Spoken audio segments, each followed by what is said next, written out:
Pekný deň, milí priatelia, dnes sa nachádzame v meste Prešov v bezobalovom obchodíku Odvážene a s Alžbetkou sa porozprávame o tom, ako sa im darí a čo ľudí v týchto priestoroch najviac zaujíma. Takže moja prvá otázka je, keď sem chodia návštevníci alebo zákazníci, čo ich tak najviac trápi alebo s čím sa najviac bortia, kým sa do toho zírového štýlu trošku dostanú. Sú to teda také tie klasické otázky, že či drogeria funguje rovnako ako klasická, ktorú sú zvyknutí používať, či tie tuhé šampóny reálne penia, tak ako ten ťukutý šampón, ktorý sú zvyknutí si kupovať, alebo teda, že či potraviny chutia rovnako ako tie v obchode, ktoré si kúpia v maličkých baleniach a chcú si ich nasypať do niečoho väčšieho, do svojho obalu, ktorý si donesú. A čo im teda na to odpovedáš, na tieto otázky? To je zaujímavé. Odpovedám, že fungujú rovnako, alebo aj lepšie a pri potravinách teda akurát vždy vysvetľujeme, že sú trochu inak kvalitou, väčšinou sú čerstvejšie, tým pádom lepšie chutia a môžu trošku inak vyzerať kvôli tomu, že tam nie sú žiadne konzervanty ani pridané látky, aby tie potraviny vlastne vyzerali na veky pekne. Máte za sebou ťažké, viac ako dvojročné korona obdobie, viaceré obchodíky na ňo doplatili. Ako to prežil obchodík Odvážene? Museli sme trošku poupraviť sortiment smerom k múkam a drožďu a podobným veciam, ktoré teda ľudia vyhľadávali viac, ale človek sa vždy potrebuje trošku rozptýliť, takže sa vždy vracali aj po tie pochutiny, posušené ovocie, ktoré vždy tak akože poteší, prípadne pre veci pre deti, aby mali čo dať aj doma, teda nielen na desiaty. Čiže tak rôzne. A najčastejší artikel, ktorý si sa ľudia chodia kupovať, je? Asi mydlá tuhé. Tie sú najobľúbenejšie aj ako darček, alebo ich teda majú doma v kúpeľniach a dajú sa používať na ruky aj na telo, čiže to väčšinou, aj tým, že majú veľmi pekný vzhľad, tak to väčšinou zaujme. A môžem potvrdiť, že sú naozaj vysokofunkčné, aj moje dcery ich majú radi a boli sme prekvapení, ako dlho to mydlo vydrží, takže veľmi odporúčam. A bezobalovému obchodíku prajeme, nech sa mu naďalej darí. A už o malú chvíľu sa presunieme za dievčatami, ktoré s týmto obchodíkom súvisia a budeme sa baviť o ekovýchove a vzdelávaní, pretože aj to je veľmi dôležité. Ďakujem, Alžbetka, za rozhovor a tešíme sa niekedy na budúce. Ďakujem pekne.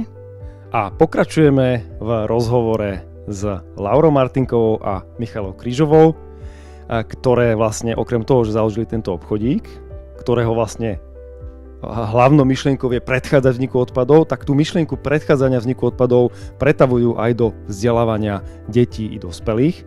A začneme Laurou, ktorá nám povie, čo majú nové v tejto oblasti.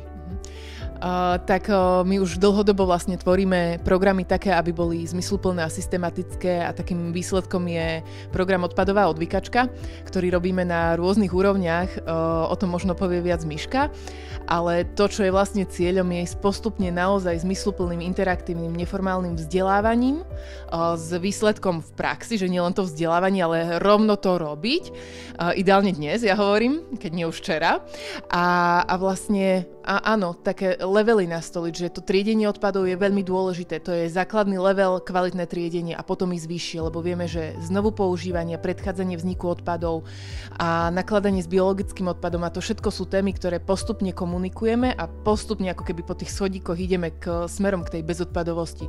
Vieme, že tá nula sa nedá sa, ale dá sa urobiť veľmi veľa, čiže ako výhovorka tu nie je, že ako veci nerobiť, ale že ako ich urobiť a urobiť správne. Ďakujem pekne a teraz možno, že Miška doplní Lauru. My sme aktuálne ukončili vzdelávanie pre Mestský úrad vo Veľkom Šariši. Je to malé mestečko za Prešovom, kde sme v takom väčšom projekte. Veľmi nás teší, že zamestnanci Mestského úradu pôjdu príkladom svojim občanom.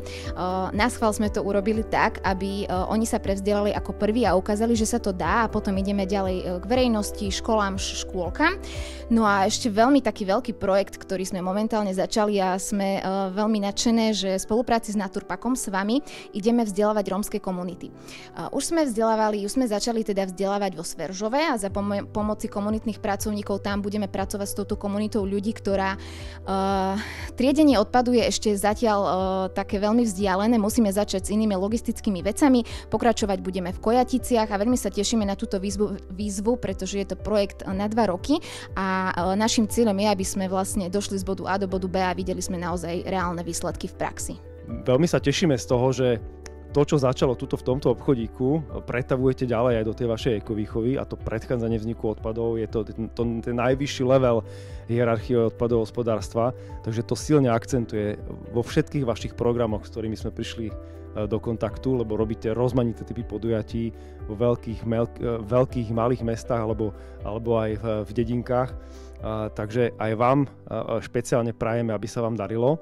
Tešíme sa z tej našej spoločnej spolupráce a vidíme sa pri ďalšom videu. Dovidenia. Dovidenia, ďakujeme. Dovidenia, díky.